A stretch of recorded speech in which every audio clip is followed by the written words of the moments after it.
Now, Ukrainian President Volodymyr Zelensky had a Zoom call today with a bipartisan group of U.S. politicians. And CBC News senior correspondent Sasha Petrusik joins us now with more on that.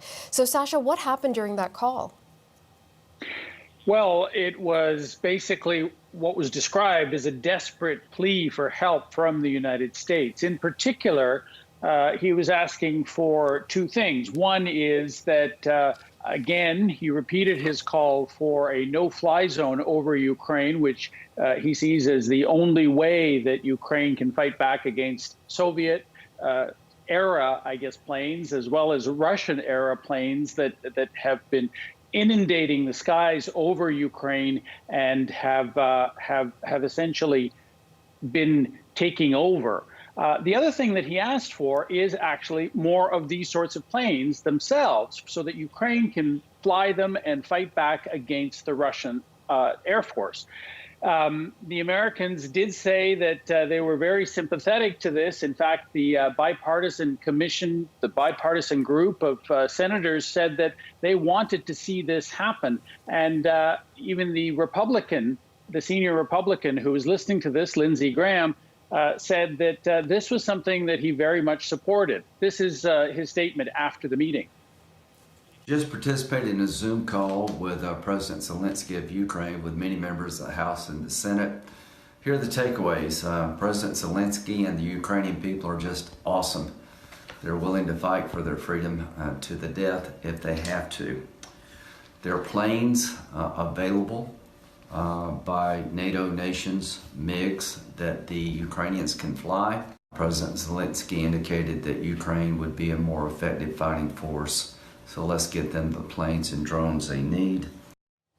So what they're looking for is basically planes to be delivered to Ukraine, potentially from Poland or from other East European members of NATO, so that the defense can continue. The Americans themselves wouldn't be providing these, but they certainly could coordinate it and push it along. There was something else that Zelensky asked for, and it looks like it's going to happen, which is a $10 billion aid package, which would involve all kinds of things, weapons, but also humanitarian aid. Sasha, on the opposite end of this story, we're seeing reports that Vladimir Putin had a secret meeting in Moscow with Israel's prime minister. What do you know of that? That's a very intriguing development. Naftali Bennett, who's the prime minister of Israel, is an observant Jew who would not normally get on a plane on Shabbat morning and secretly fly to Moscow for a 3-hour meeting with Vladimir Putin. Apparently, he had the blessing of the Americans. Of course, Israel is a close American ally.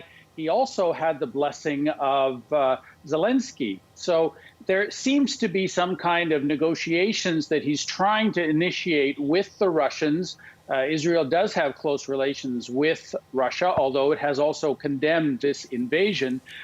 So it looks like there's something that's going on here, especially since right after this meeting with Putin, he got on a plane and he is headed for Berlin, where he's going to be discussing all of this with not only the Germans, but also the French. So there's an effort here to get somebody negotiating between the different sides, and Naftali Bennett may well be one of the people who could be involved.